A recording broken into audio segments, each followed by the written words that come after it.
KKR এর দ্বিতীয় প্রস্তুত ম্যাচে দুর্দান্ত ফর্মে সব ক্রিকেটার। হ্যাঁ বন্ধুরা, গোল্ডেন নাইটস এই দিন প্রথমে ব্যাট করতে নেমে তারা যে ফর্মটা দেখিয়েছে সেই আজিঙ্কে রাহানে এবং ক্যামেরন গ্রিন, সত্যি এই ফর্মটা যদি ধরে রাখে কেকেআর অবশ্যই 2026 সালে ব্যাটিং অর্ডারে ভালো কিছু করবে। কারণ গোল্ডেন নাইটস এই দিন 20 ওভার শেষে 249 রান করেছে।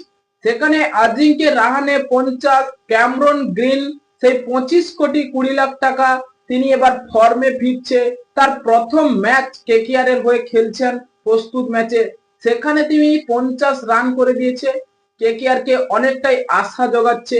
এবং সব থেকে ভালো পারফরমেন্স বলা যেতে পারে সেই রিঙ্কু সিং। হ্যাঁ বন্ধুরা, ফিনিশার রূপে যে তিনি কতটা এফেক্টেড এবং কেকেআর কে ভালো কিছু করে দেখাতে পারে। 8 বলে মাত্র 24 রানের বিস্ফোরক পারি খেলে গেলেন সেই রিঙ্কু সিং, এবং কেকেআর কে অনেকটাই আশা জোগাচ্ছে সেই রমনদীপ সিং এবং রিঙ্কু সিং এর যে দুর্দান্ত পারি এবং তাদের যে সেই জুটিটা যদি আইপিএল 2026-এ এভাবে যদি ধরে রাখতে পারে, তাহলে কেকেআর কে ফিনিশিং টাচটা যে দেবে তাদের কোনো সন্দেহ নেই। কারণ এই দিন রমনদীপ সিংও 15 বলে 42, ভাবাই যায় এত সুন্দর ব্যাটিং করছে, সব বলারকে স্পিন এবং ফাস্ট বোলিং অ্যাটাকেও দুর্দান্ত 6 মারছে। তাহলে কেকেআর এর প্রতিপক্ষ দল যে কোনো হোক না কেন, তারা সেই স্টার্টটা যদি এভাবে দিতে পারে, শুরুটা ঠিক দিচ্ছে আজিঙ্কে রাহানে, ক্যামেরন গ্রিন এবং ফিনিশিং রূপে রিঙ্কু সিং এবং রমনদীপ সিংকে আমরা দেখতে পাচ্ছি, তাহলে কেকেআর এর শুধু বোলিং অ্যাটাকটা যদি ঠিকঠাক হয়, তাহলে অবশ্যই 26 সালের চ্যাম্পিয়নের লক্ষ্যে কেকেআর যাবে। কারণ কেকেআর এর বোলিং অ্যাটাকে আমরা দেখছি ব্লেজিং মুজারবানি দুর্দান্ত করছে এবং বৈভব আরোরা তিনিও সুইং গতি রাখছে, উইকেটও তুলছে। এবং কেকেআর এর তৃতীয় নম্বর ফাস্ট বোলিং অ্যাটাক সেই হাসিদ রানা এবং মাতিসা পাতিরানার যে অভাবটা পূরণ করতে পারে, তিনি হলেন কার্তিক ত্যাগী। গোল্ডেন নাইটস এর হয়ে 1 ওভারে 3টি উইকেট তুলে নিয়েছেন, একেবারে পার্পেল নাইটস এর গোড়াটাকে একেবারে দুমড়ে মুচড়ে দিয়েছে সেই কার্তিক ত্যাগী।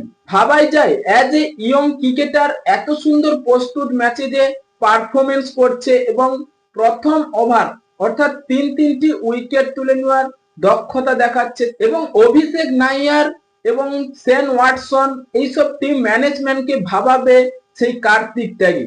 বন্ধুরা, কার্তিক ত্যাগী এবার অবশ্যই কেকেআর এর লিস্টে থাকছে, তার যে প্রস্তুত ম্যাচে দুর্দান্ত ফর্মে থাকা। তিনি আগের ম্যাচেও প্রথম ইনিংসেও তিনি দুর্দান্ত বল করেছে, এবার দ্বিতীয় ইনিংসে তিনি প্রথম ওভারে 3টি উইকেট তুলে নিল। তাই কেকেআর বোলিং অ্যাটাকটাকে দুর্দান্ত তৈরি করছে এবং সেই উমরান মালিক, যাকে আমরা ভেবেছিলাম কেকেআর এর গতিশীল বোলার এবং কেকেআর কে আশা যোগাবে, তিনি উইকেটও পেলেন না এবং 4 ওভার বল করে 42 রান দিয়ে গেছেন। তাই এইসব ক্রিকেটার চলবে না, কিন্তু কেকেআর এর যেসব ইয়ং ক্রিকেটার বা যারা ভালো পারফরমেন্স করছে প্রস্তুত ম্যাচে, তাদেরকে সুযোগ দেওয়া হোক। এবং ব্যাটিং অর্ডারে দুর্দান্ত ফর্মে থাকা সেই ফ্লিন অ্যালেন, টিম শেফার্ড, তাদেরকেই আমরা দ্বিতীয় ইনিংসে জ্বলতে দেখতে পাইনি। টিম শেফার্ড তিনি দ্রুত আউট হয়ে যায়, প্রায় 10 রান করেছে।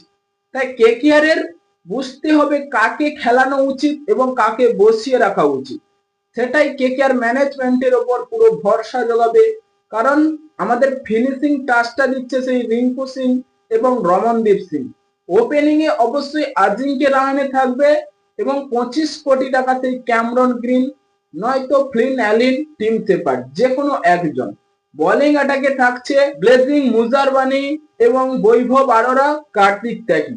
এই 3 বোলিং অ্যাটাক নিয়ে কেকেআর কে ভাবতে হবে এবং ব্যাটিং অর্ডার নিয়ে কোনো ভাবার উচিত নয়। হ্যাঁ বন্ধুরা, আপনাদের কি মনে হয় আইপিএল 2026-এ কেকেআর কতটা এগিয়ে গেছে এই প্রস্তুত ম্যাচে? তাই আপনাদের মতামত কমেন্ট বক্সে লিখে জানিয়ে দিন এবং চ্যানেলটি সাবস্ক্রাইব করে আমাদের পাশেই থাকুন। ভিডিওটি শেষ পর্যন্ত দেখার জন্য আপনাকে অসংখ্য ধন্যবাদ।